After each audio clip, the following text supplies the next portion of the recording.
Mohammed Kudus joins Spurs. It's official. It's been announced on a 6-year deal until 2031 for £55 million.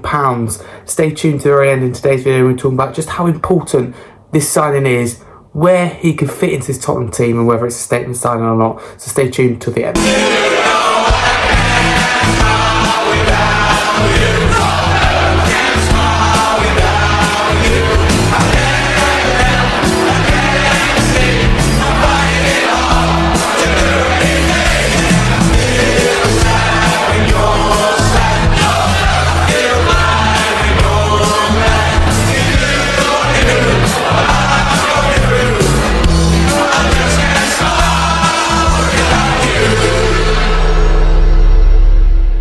Welcome back to the channel. Hope you're keeping well. If you're new, please do like and subscribe around here. Thank you for all the support recently. Well, Kudus is here. This is what I'd call not a statement signing maybe, but a really good signing. A player that I think is going to have a special season. I think he's criminally underrated among Premier League fans in general.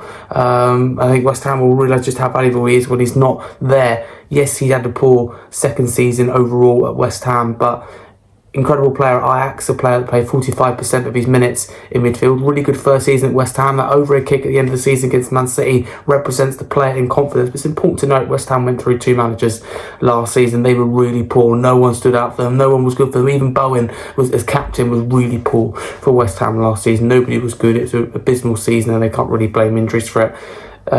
Like Tottenham could. They weren't good.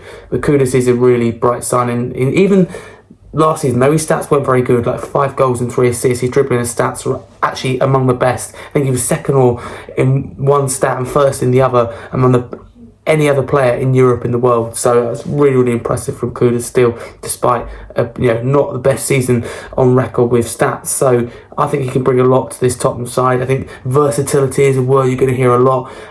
When talking about Kudus in the same sentence, a player that will probably play on the right hand side, his natural position is on the right, played out of position as well. That's what's important to note at West Ham. Played the majority of his time, in particular in that second season, on the left out position. But as I said, he played centrally in that 10 role for 45% of the time at Ajax. We could always have that option. Now we're about to sign Morgan Gibbs-White. We don't need that. But that's what's really impressive. And I'll give credit where credit's due to Daniel Levy and the Tottenham ball, because I've blasted them at several times and several points. And I think a lot of people have as well. I think they've been right, generally speaking, to do so, the majority, if not all of the time. But they deserve credit in this situation because we were showing ambition. A club that just finished 17th in the Premier League last season has got Champions League football and Premier League football to juggle this season. This is the type of signings they should be making, so it's very good and refreshing to see. Long overdue, it's important to note, but it's really good to see this ambition that we're now seeing. And I just thought now we'd sign Kudus, it wouldn't be Gibbs-White as well. Why would we sign another attacking player? All of a sudden, number 10, we've got a lot of cover for. We've got a lot of good attacking players.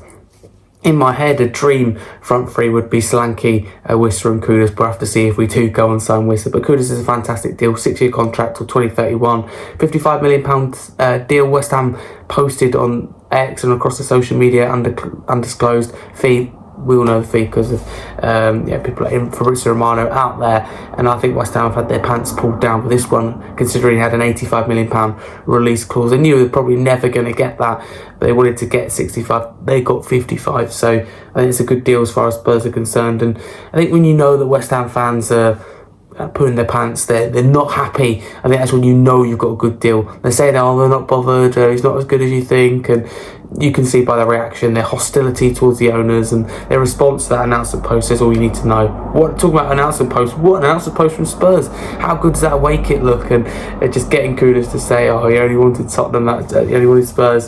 I just love that, how that's carried on. So Kudus, it feels really special. It feels really good now we've signed him. It's been a great 24 hours to be a Spurs fan. Atletico reportedly walking away from the Romero deal. About to sign Gibbs-White, here we go, out of nowhere. And Kudus, the deal's been in the pipeline for a long while, done and announced. So it feels good, and I think we could be a real driving force to get back into the top 4 next season. I genuinely mean that. Even the transfer window slammed shut, it'd be disappointing that we didn't get full-back cover or number 6 or more players out the door, but it'd still be like a 6, kind of 6.5 out of 10 window because of the fact we signed 2 good players. In my opinion, Kudus is a great sign. That's the word I'm going to use for him, great, because of his versatility in particular.